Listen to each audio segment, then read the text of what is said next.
The massive Imperial ship appeared without warning in Earth's orbit on a quiet Tuesday morning in 2157. Its dark metal hull stretched over 3 kilometers in length, dwarfing the International Space Station that floated nearby like a toy beside a whale. The world held its breath, waiting to see if this would be humanity's greatest moment or its last. Admiral James Walker stood in Earth's Defense Command Center, his weathered face illuminated by the glow of dozens of screens. His blue eyes never left the main display showing the alien vessel.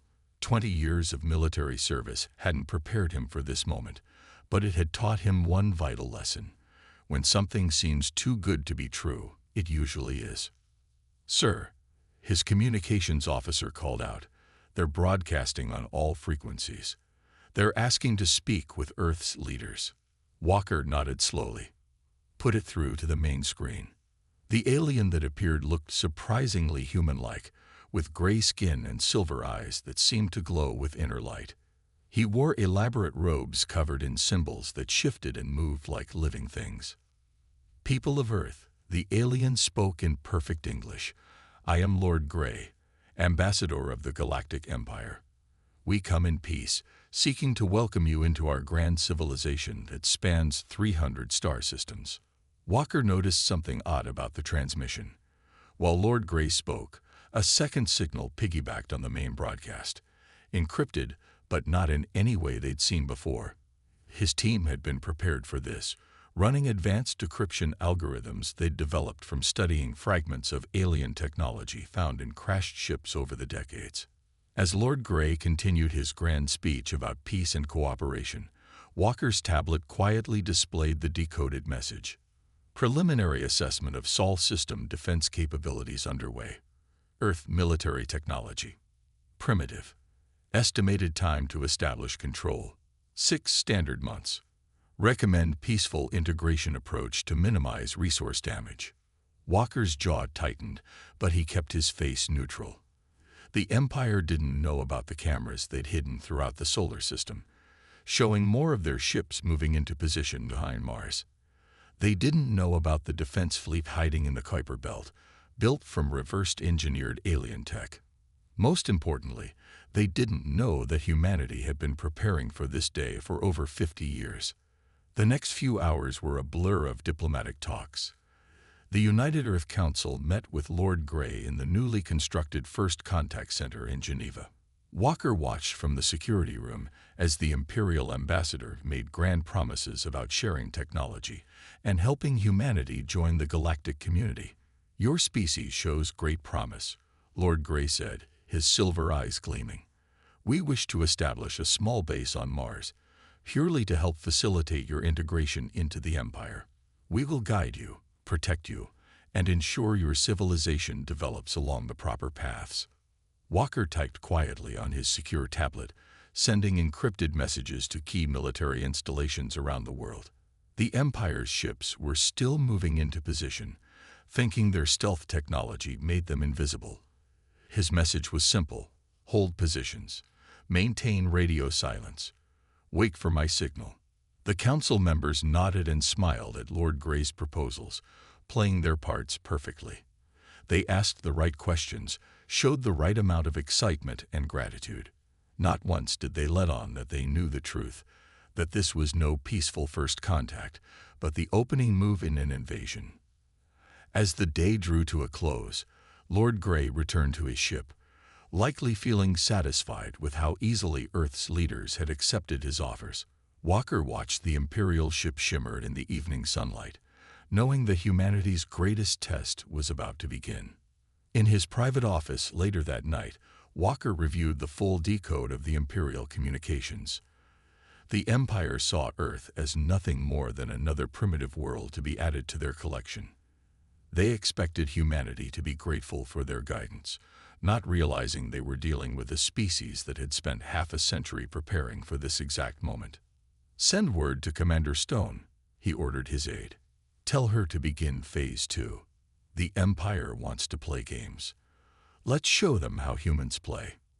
As he looked out his window at the stars, Walker allowed himself a small smile. The Empire thought they were dealing with a simple, naive species. They would soon learn that humanity's greatest weapon wasn't their hidden fleet or their advanced technology. It was their ability to see through deception and turn it back on their enemies. The game had begun, and humanity was ready to play. Deep in the darkness of the Kuiper Belt, far beyond where most space maps showed anything of interest, Commander Anna Stone stood on the bridge of humanity's greatest secret. Around her, the massive bridge crew worked in near-silent efficiency, their stations lit by soft blue lights that wouldn't interfere with their night vision. "Status report," she ordered, her voice calm despite the weight of responsibility on her shoulders. The Ghost Fleet's 500 warships floated in perfect formation around her flagship, the Hidden Thunder. "All ships report ready, Commander," her second-in-command replied. "The Empire's scouts haven't detected us. Our stealth systems are working perfectly." Stone nodded, her short gray hair catching the light from nearby screens. For 20 years, she had helped build this fleet in secret. Each ship was a masterpiece of human engineering combined with technology they'd carefully gathered from crashed alien ships. The Empire thought Earth only had a few orbital defense platforms and some primitive space fighters. They couldn't be more wrong. The Hidden Thunder itself was nearly 2 kilometers long, its black hull covered in stealth panels that bent light around it. Inside, it carried weapons that even the Empire hadn't managed to develop, or at least hadn't fought to combine in the ways humans had. "Message from Earth Defense Command," her communications officer announced. "Admiral Walker reports the Empire is falling for our act. They think we're just simple humans eager to join their civilization." Stone allowed herself a small smile. The Empire's arrogance would be their downfall. While Lord Grey gave speeches about peace and cooperation on Earth, the Ghost Fleet waited patiently in the darkness of space. Each ship was crewed by the best Earth had to offer, soldiers and pilots who had trained for years in secret for this very moment. "Show me the latest scan of the Imperial forces," Stone ordered. A hologram appeared in the center of the bridge, showing the Empire's ships trying to hide behind Mars. Their fleet was impressive, 30 warships, each one bigger than anything Earth officially possessed. But size wasn't everything. The Ghost Fleet's ships were smaller but packed with surprises. They had shields that could absorb enemy fire and turn it into power. Their weapons were designed to bypass Imperial defenses. Best of all, they had something the Empire never expected: AI targeting systems that could think and adapt faster than any organic crew. "Commander," her sensor officer called out, "Imperial ships are moving closer to Mars. They're starting to set up their base, just like Admiral Walker predicted." Stone walked to the main viewport, watching the distant dot of Mars. The Empire thought they were being clever, setting up a base to protect Earth. In reality, they planned to use it as a staging ground for their invasion. They had done this hundreds of times to other worlds, but Earth was ready for them. "Send word to all ship captains," she ordered. "Review battle plans and maintain radio silence. When the Empire makes their move, we'll show them what humanity's really capable of." A young officer approached her with a tablet. "Latest intelligence from Earth, Commander. The Empire's ambassador is bragging to his superiors about how easily humans are accepting their control. They're calling us simple but trainable." Stone shook her head. Throughout history, many had made the mistake of underestimating humanity. The Empire was about to learn why that was a bad idea. On her personal screen, she reviewed the Ghost Fleet's capabilities one more time. Each ship could fight like 10 of the Empire's vessels, thanks to their advanced AI systems and hybrid technology. They had weapons that could disable rather than destroy, shields that could withstand massive damage, and engines that could outmaneuver anything the Empire had. "Message from Admiral Walker," the communications officer announced. "Phase 2 is authorized. We are to remain hidden but move into attack positions. The Empire's ships are starting construction on Mars." Stone straightened her uniform. "Send acknowledgement. All ships begin moving into position. Maintain stealth protocols. Remember your training. We've prepared for this moment for 20 years." As the Ghost Fleet silently moved through space, Stone thought about how surprised the Empire would be when they learned the truth. They thought they were dealing with a simple species taking its first steps into space. Instead, they had walked into a trap years in the making. The real first contact was about to begin, and humanity was ready to show the galaxy what they were truly capable of. Red emergency lights flashed across Earth's Defense Command Center as Admiral Walker received the news. The Empire had just crossed a line they couldn't uncross. On the main screen, 3 human research stations on Mars burned, destroyed by Imperial weapons. "Play the transmission again," Walker ordered, his face hard as stone. The screen showed Lord Grey's cold message one more time. "This is a demonstration," the Imperial ambassador said, his silver eyes now holding none of their previous fake warmth. "Your refusal to accept our base on Mars shows disrespect to the Empire. These research stations were just a warning. Accept our protection, or face more serious consequences."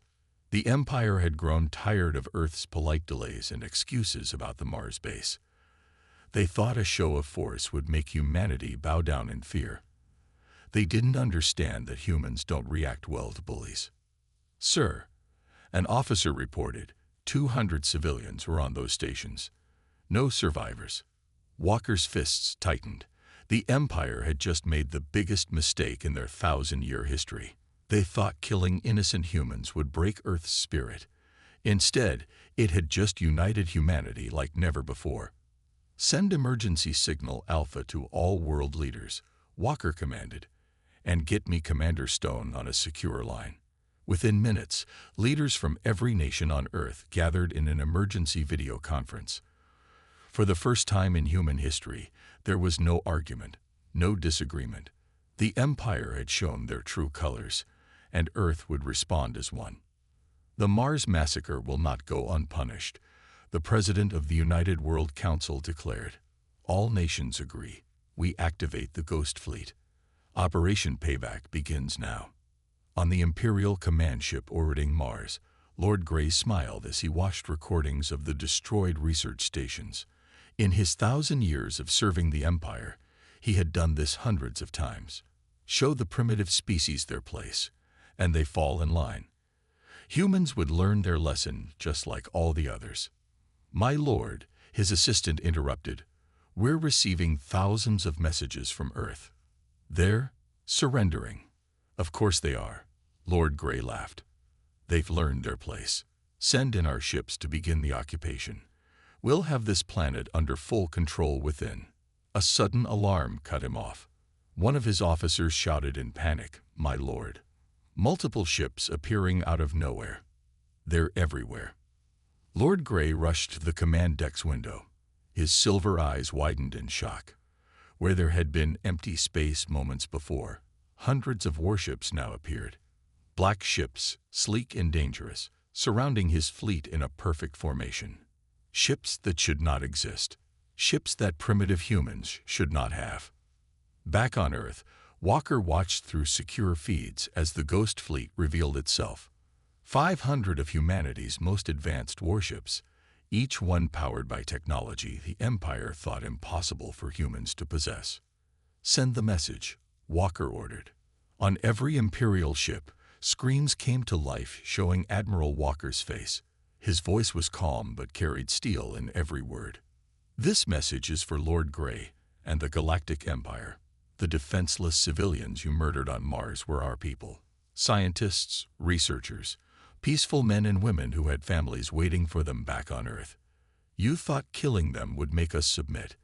Instead, you've awakened something you can't control." Walker leaned forward, his eyes burning with controlled anger. "Look around you. The ships you see aren't simple defense platforms. They're humanity's real fleet, built in secret while we let you think we were primitive and weak. You wanted to teach us a lesson. Now it's our turn to teach you one." Lord Grey's face had lost all its color as he counted the human ships surrounding his fleet. Not just their numbers, but their design. These were warships more advanced than anything he'd expected. The Empire had walked right into a trap, and he had led them there.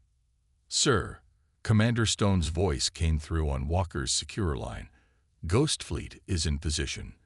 All weapons locked on Imperial ships, awaiting your orders. Walker looked at the image of Mars on his screen, at the remains of the research station still burning on its surface. The Empire had thought they were dealing with simple, helpless humans. They were about to learn just how wrong they were. "Commander Stone," Walker said quietly, "show them what happens when someone threatens Earth. Execute Operation Payback. Now." Commander Stone's voice rang clear across the Ghost Fleet's communication network. "All ships, execute Operation Payback. Show them what humans can really do." The space around Mars lit up like a new sun as 500 black warships moved in perfect sync. The Empire's fleet tried to raise their shields, but they were too slow. The Ghost Fleet had already begun their attack, using weapons the Empire had never seen before. Instead of simple laser beams or missiles, the human ships fired strange blue energy waves. When these waves hit the Imperial ships, their shields didn't just fail. They completely disappeared. Stone watched from the hidden Thunder's Bridge as panic spread through the enemy fleet. "Impossible," Lord Grey shouted on his command ship. "Their weapons, they're using energy cancellation technology. No primitive species should have this." But humans were full of surprises. While the Empire's ships struggled without shields, the Ghost Fleet split into 3 perfect attack formations, just as they had practiced for years. Their black hulls seemed to swallow the light from Mars, making them look like moving shadows in space. "Target their weapon systems only," Stone ordered. "Admiral Walker wants their ships disabled, not destroyed. Let's show them we're better than they are." The Ghost Fleet's eye-targeting systems worked faster than any human or alien could react. Precise shots disabled the Empire's weapons, engines, and communication arrays. One by one, the mighty Imperial warships turned into helpless metal boxes floating in space. Lord Grey couldn't believe his eyes. His mighty fleet, which had conquered hundreds of worlds, was being taken apart piece by piece. The humans weren't just fighting back. They were doing it with technology that should have been impossible for them to have. "Sir," his officer reported, voice shaking, "we've lost weapons on all ships. Their attack pattern, it's like they knew exactly where to hit us." On Earth, Admiral Walker watched the battle through secure feeds. The Ghost Fleet moved like a perfect machine, each ship knowing exactly what to do. 20 years of preparation were paying off. The Empire had expected to find primitive humans with simple spacecraft. Instead, they found themselves facing the most advanced fleet they'd ever encountered. "Message from Commander Stone," an officer reported. "All Imperial ships have been disabled. No casualties on either side. The Ghost Fleet is waiting for your orders." Walker nodded with satisfaction. Humanity had just proven they weren't just more advanced than the Empire thought. They were more merciful too. They could have destroyed the Imperial fleet, but they chose to disable it instead. "Open a channel to Lord Grey," Walker ordered. When the Imperial ambassador's face appeared on screen, he looked nothing like the proud, arrogant alien who had threatened Earth earlier. His silver eyes were wide with shock and fear. "Listen carefully," Walker said. "Your ships are disabled, but your life support systems are running fine. We could have destroyed you, but that's not our way. Instead, we're giving you a choice." Stone's voice joined the transmission. "Look at your scans, Lord Grey. Really look at them. The technology we're using isn't just advanced. It's impossible by Imperial standards. Want to know why? Because humans don't think like you do. We take pieces of technology and combine them in ways no one else thinks to try." The Empire's scans showed exactly what she meant. The Ghost Fleet ships used combinations of technology that should have exploded if put together, but humans had found ways to make them work. Each ship was like a puzzle solved in a way the Empire had never imagined possible. "So here's your choice," Walker continued. "You can call for reinforcements and watch them get disabled just like your fleet was, or you can listen to what we have to say. Because this isn't just about defeating you. It's about changing how the Empire thinks about other species." Lord Grey looked at his ruined fleet, then back at the curved black hulls of the Ghost Fleet's ships. In all his years serving the Empire, he had never seen anything like this. These humans hadn't just outsmarted them. They had done it while showing more mercy than the Empire had ever shown to others. "I'm listening," Lord Grey said quietly, realizing that everything he thought he knew about humans had been wrong. The real first contact wasn't when the Empire found Earth. It was happening right now, as humanity showed their true power. 3 days after defeating Lord Grey's fleet, humanity launched its boldest move yet. Commander Stone stood on the hidden Thunder's Bridge as the Ghost Fleet split into 3 massive battle groups. The stars looked different here, deep in Imperial space, but humanity's ships moved with the same deadly grace they had shown at Mars. Battle Group Alpha, defend Earth. Battle Group Beta, target their shipyards. Battle Group Gamma, with me, we're taking the fight to their capital world, Stone commanded. The fleet moved like a well-oiled machine, each ship knowing its exact role in the plan. Back on Earth, Admiral Walker watched the operation unfold through quantum communications that the Empire didn't even know existed. His gamble had paid off. The Empire was so shocked by their defeat at Mars that they hadn't expected humans to strike back so quickly. "Sir," his tactical officer reported, "Battle Group Beta has reached the Imperial shipyards at Centauri Prime. They're completely surprised. Their defenses aren't even powered up." The Empire's largest shipyard complex filled the main screen.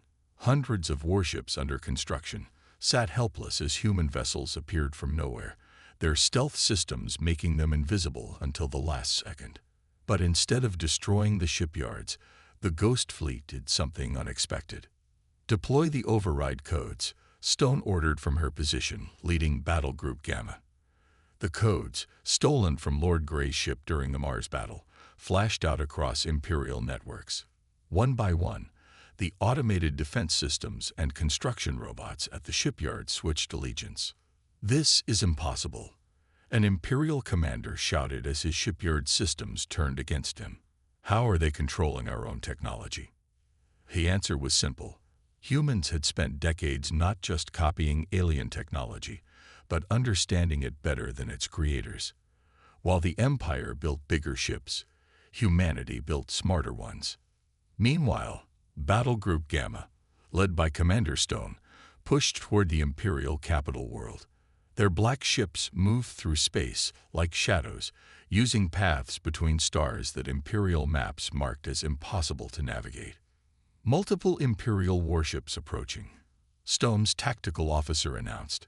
"They're trying to defend their capital." Stone smiled. "Show them what we learned from studying their weapons." The Ghost Fleet ships activated their newest systems, technology that turned the Empire's own energy weapons against them. Each time an Imperial ship fired, the energy was caught, redirected, and sent back twice as strong. The defenders of the capital world watched in horror as their shots bounced back, disabling their own ships. "Message from Earth," Stone's communication officer called out. "Admiral Walker says Battle Group Alpha has stopped 3 Imperial counterattacks. They didn't expect us to be able to fight on multiple fronts." On the Imperial capital world, the High Council gathered in emergency session. Reports flooded in from across their territory. Shipyards captured, fleets disabled, defense systems turned against them. Humanity wasn't just fighting back. They were revolutionizing warfare with every move they made. "How is this possible?" the Imperial High Commander demanded. "They were supposed to be primitive." The answer came as Commander Stone's battle group reached the capital world. The Ghost Fleet ships took up position around the planet, their black hulls standing out against the colorful rings of the Imperial throne world. "This is Commander Stone of the human Ghost Fleet," her message broadcast on all frequencies. "We could destroy your capital right now, but that's not why we're here. We're here to show you what happens when you underestimate humanity. We don't want to rule your empire. We want to change it." To prove her point, Stone ordered her ships to power down their weapons but keep their defenses up. It was a show of strength greater than any attack. proving that humans were so confident in their technology that they could safely sit in weapon range of the Imperial capital. "Sir," her officer reported, "we're receiving surrender signals from multiple Imperial worlds. They're not just giving up. They're asking for our help to reform the Empire." Stone looked out at the Imperial capital world, thinking about how far humanity had come. The Empire had thought they were dealing with simple primitives. Instead, they found themselves facing a species that had turned their own technology against them, not to destroy, but to force change. The real battle was just beginning, but humanity had already won the most important victory, proving they were better than their enemies. Deep within the Imperial Palace on the capital world, Admiral Walker and Commander Stone found something that changed everything. They stood in a vast chamber filled with ancient tablets and glowing holographic displays, all telling the same story, a prophecy about humanity that the Empire had feared for thousands of years. "This is why they attacked us," Walker said, reading the ancient text. "They weren't just being cruel. They were afraid." The central hologram showed Earth, but from 10,000 years ago. The ancient Imperials had visited Earth back then, watching early humans from hiding. What they saw terrified them so much that they wrote down a warning for future generations. Stone read the translation aloud. "Beware the species that learns from its enemies. They see a weapon and make it better. They face defeat and grow stronger. Their minds work in ways that break all rules. When they reach the stars, the Empire's time will end." The chamber's walls were covered with reports from Imperial scouts who had secretly watched Earth through history. They saw humans going from stone tools to space rockets in just a few thousand years, something that had taken other species tens of thousands of years to achieve. "Commander," a Ghost Fleet officer called out, "we found their private records. The Empire has been destroying any species that showed signs of being like humans. They've wiped out 12 civilizations that they thought might be able to think like us." Walker's face hardened. "So that's why they wanted to control us early. They saw what we did with the alien technology we found. We didn't just copy it. We improved it, combined it in ways they never imagined." More ancient text appeared on the screens around them. The Empire had watched in horror as humans took pieces of crashed alien ships and turned them into technology that even the Empire didn't have. They saw humans adapting and improving faster than any species they had ever encountered. "Look at this," Stone pointed to another screen. "They have reports from Earth's world wars. They weren't just shocked by our fighting. They were amazed at how fast we rebuilt and made peace afterward. Other species stay divided, but humans learn to work together." The Empire's biggest fear wasn't just human technology. It was humanity's ability to learn from mistakes and grow stronger. Every other species the Empire had conquered either fought until they died out or gave up completely. Humans were the first species they found that could take a defeat and turn it into a victory. "Sir," a human analyst reported, "I found their latest reports. They didn't attack Earth just to conquer us. They attacked because their long-range scans showed we were starting to build the Ghost Fleet. They knew if they waited any longer, we'd be too strong to stop." Walker looked at the ancient prophecy again. "They were right to be afraid, but for the wrong reasons. We're not here to destroy their empire. We're here to show them a better way." Stone nodded, understanding now why the Empire had tried so hard to keep humanity down. They saw our weapons and thought we were just another violent species. They never understood that humanity's real strength is in how we think, how we solve problems in ways no one else considers. The proof was all around them. While the Empire had spent thousands of years just making their ships bigger and weapons stronger, humanity had found new ways to use technology. The Ghost Fleet wasn't more powerful than Imperial ships. It was just smarter, more creative, using energy and physics in ways the Empire had never thought possible. "Send this to Earth," Walker ordered. "The whole galaxy needs to know the truth. The Empire didn't attack us because they thought we were weak. They attacked because they knew how strong we could become." As Stone looked at the ancient warnings about humanity, she finally understood the full picture. The Empire had spent 10,000 years afraid of humans, watching Earth and waiting in fear. But they had missed the most important truth about humanity, that its greatest power wasn't in weapons or technology, but in the ability to learn, adapt, and find better solutions. They thought this prophecy meant we would destroy them, Stone said quietly. But we're going to do something they never expected. We're going to help them change instead. The real question now wasn't whether humanity would defeat the Empire. It was whether the Empire was ready to learn from humanity, just as humans had always learned from others. The Imperial High Council chamber fell silent as Admiral Walker and Commander Stone played the final piece of evidence on the massive display screens. The recording showed the Empire's brutal history. Hundreds of species destroyed or enslaved because the Empire feared they might one day become like humans. You didn't just attack Earth, Walker said, his voice carrying through the vast chamber. You've been destroying any species that showed the potential to think differently. But today that ends. The Ghost Fleet's ships hung in space around every major Imperial world, not as conquerors but as guardians of change. News of the Empire's dark secret had spread across the galaxy, carried by quantum communications that humans had developed by improving Imperial technology. Your Empire is built on fear, Stone added, standing tall before the Council. But humanity's strength comes from hope. We don't want to destroy you. We want to show you a better way. The evidence was undeniable. Screens showed how humans had taken simple Imperial technology and made it extraordinary. Where the Empire built weapons, humans had created tools for exploration. Where the Empire sought control, humans sought understanding. Impossible, one council member shouted.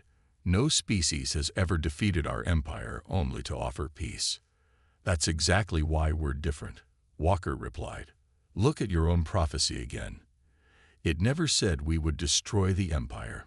It said the Empire's time would end. We're offering you the chance to evolve into something better. Stone activated a new display, showing plans that made the council members gasp. Humans had already designed improvements for Imperial worlds. Better food production, cleaner energy, faster space travel. All technologies that the Empire could have developed themselves if they hadn't been so focused on conquest. Your Empire has ruled through fear for 10,000 years, Stone said. But fear stops growth. Look what humanity achieved in just a few centuries when we worked together, learned from each other, and faced our challenges with creativity instead of force. The chamber erupted in discussion as more Imperial worlds sent their support. They had seen how the Ghost Fleet disabled rather than destroyed, how humans offered help instead of demanding surrender. It was a way of thinking the Empire had never considered possible. We propose transforming the Empire into a galactic federation, Walker announced. Every species equal, every voice heard. No more conquests, no more destruction of promising civilizations. Instead, we work together, learn from each other, grow stronger by sharing our strengths. Lord Grey, who had once threatened Earth, now stood to support the humans. I have seen their power firsthand, he told the Council. But more importantly, I have seen their wisdom. They could have destroyed us. Instead, they chose to help us change. The vote that followed was unlike anything in Imperial history. For the first time, all worlds were given a voice. The result was clear. The age of the Empire was over. The age of the Federation had begun. 1 month later, Commander Stone stood on the hidden Thunder's Bridge, watching ships from 100 worlds gathering for the Federation's first council meeting. The Ghost Fleet's black ships now flew alongside vessels of every shape and size, all working together to build something new. Message from Earth, her officer reported. Admiral Walker says the first joint human-Imperial technology project is ready to launch. They've combined our creativity with their experience to create ships that can explore deeper into space than ever before. Stone smiled, remembering the ancient prophecy that had made the Empire so afraid. They had been right. Humanity's arrival did end the Empire's time, but not through destruction. Through transformation. Through hope. New ships detected coming out of faster-than-light travel, her sensor officer announced. It's another species asking to join the Federation. They say they've been hiding from the Empire for centuries, developing their own unique technologies. Welcome them, Stone ordered. Show them that the age of fear is over. As she watched ships from across the galaxy gathering in peace, Stone thought about humanity's journey. The Empire had feared humans would be their destruction, but instead, humans had become their salvation, not through superior weapons or stronger ships, but through the one thing the Empire had never understood: the power to imagine a better way. The stars seemed brighter now, full of possibility instead of threat. Humanity had not just survived first contact, they had transformed it into something greater than anyone had imagined possible. The galaxy's new dawn had begun.